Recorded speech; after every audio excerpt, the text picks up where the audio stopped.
Streetlights can make one feel safer when walking or driving at night. People around the country have raised concerns about non-working or non-existent streetlights. Well, let's discuss how Cape Town is dealing with the issue. We're joined this morning by the city's Peter Ahmad, and he is in charge of spatial planning and growth there. Peter, a very good morning. Thanks so much for your time. So let's talk about your job and what it entails when you actually consider what it is you consider when planning where streetlights go, how they should be placed, what areas get priority.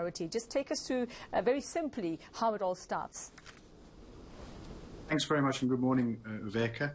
The cities quite simply are in the business of community building, and it's not just about the jobs and the houses that come with cities. It's about a sense of place and a sense of security, and street lighting plays a big role in that. And we've heard about what happens when it goes wrong and the consequences when it goes wrong. Our work as spatial planners and my fellow colleagues working all over the country in the cities who are required to look at the transformation of places and spaces. And that requires a full range of utilities and services for existing and future communities. The role that I play with my team and fellow professionals is working on what we call a municipal spatial development framework that provides a spatial chapter and the focus of the integrated development plan. That's in essence the overarching governance document for each of our cities and municipalities.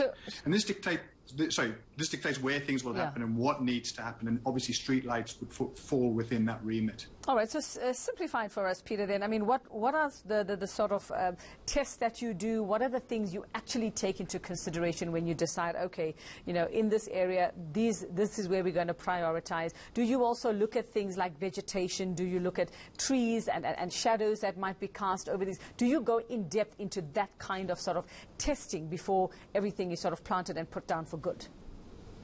Yeah, I mean, there are a whole range of design considerations that are taken into account.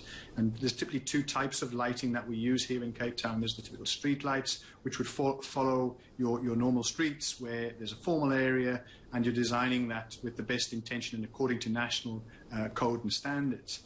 And then in many of our informal areas, we use what's called high mast lighting, which does not necessarily follow the streetways and so forth. And those two types of lighting are used in those different circumstances. So again, yes, absolutely. There are standards that we use. There are design considerations to take into account, and that whole thing is working towards trying to give the best lighting and the best response to the needs of that particular community, whether it be a business community, a residential community, industrial and the like. So how close attention do you actually pay to crime in that area, crime reports? Do you also work with security companies to sort of gauge, where the need might be most? How big a part of your planning does that form, things like crime reports? Well, absolutely. I mean, the prioritization of lighting is fundamentally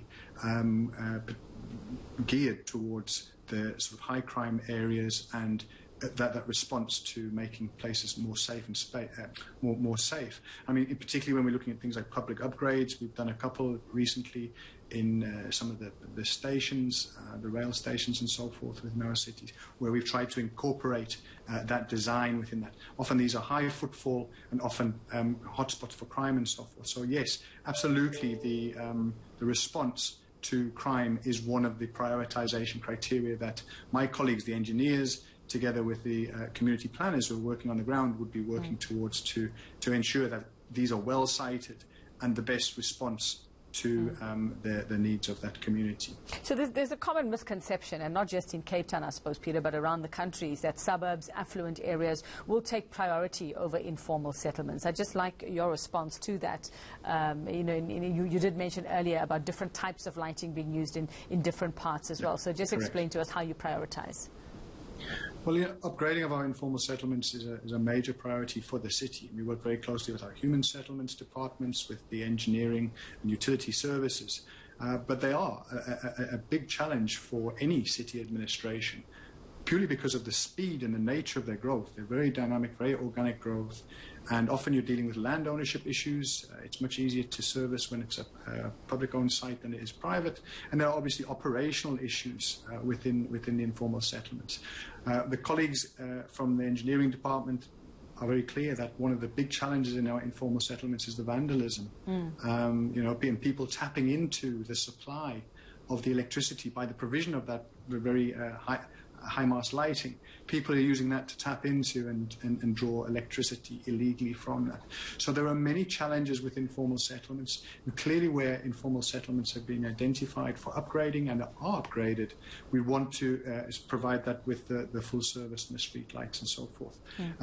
Often what we're having to respond with is the high mast lighting, because of the configuration of the spaces and the limits to the space available for that street lighting. So these are some of the very real challenges, and informal settlements will remain a challenge for all of us as planners, engineers, and the communities that we're working with.